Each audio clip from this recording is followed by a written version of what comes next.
Alright then, let's continue with Scarlet Rhapsody. Arcade mode with Reimu. Now, one thing I should know is sometimes when I beat someone, no code appears at all. It goes directly to the next battle. I've had this happen with facing Patrolli. Maybe I accidentally pressed a button, or maybe the game glitched, or that's intentional, I don't know. Which really throws me off if Patrolli's the second opponent. I'm trying to keep it to 2 opponents per video. Oh well.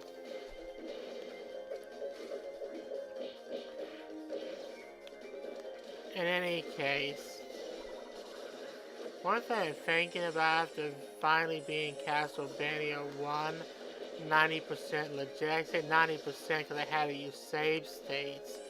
Not in the sense of wherever a boss damaged me, I purposely reloaded the save, and then when I damaged the boss, they save stage. More like a shortcut thing. Think of it like in the 5th stage, right? You, instead of refacing the 5th stage, go for the entire 5th stage again, you just start back from the boss and keep retrying it. It's more of a time saver type save. But you want, you can pretend I died 100,000 times trying to go for the stage.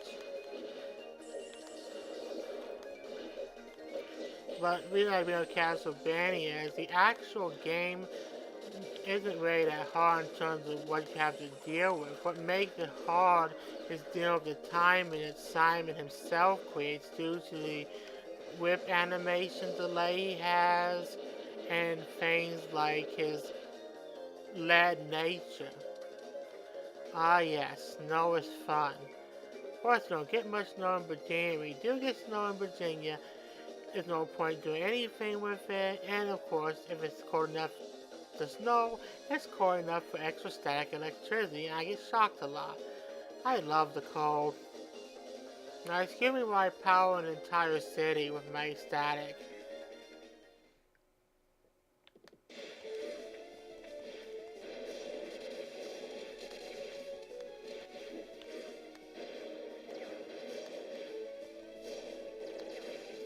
But getting back to Simon, yeah, basically a lot of challenges came from dealing with the fact that Simon isn't exactly athletic and super powerful.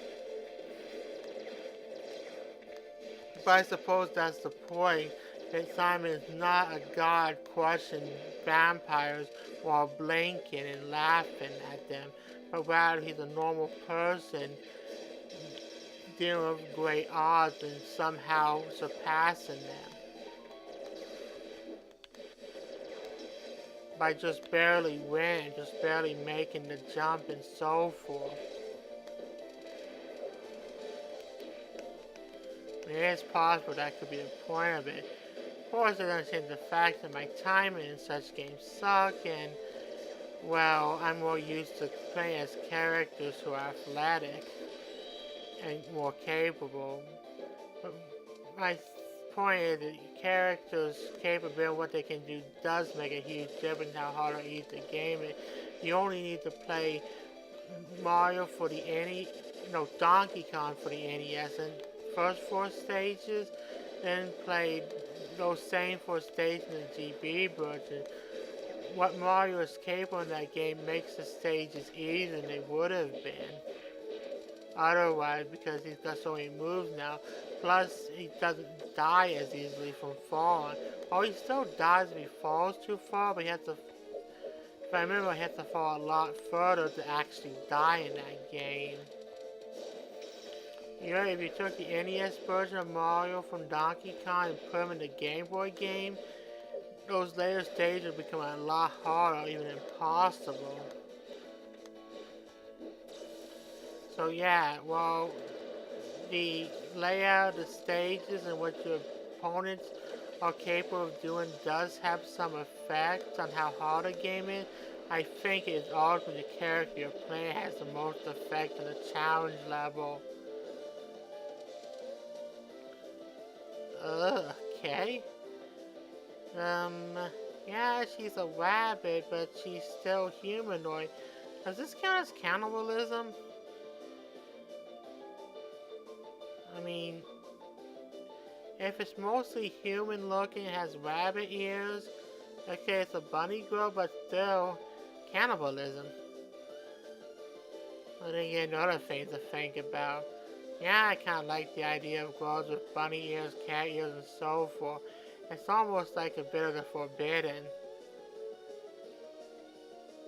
being made acceptable because of the rest of it. Hey, I'm saying to myself, well, next time we'll take on 2 more opponents. So, bye for now.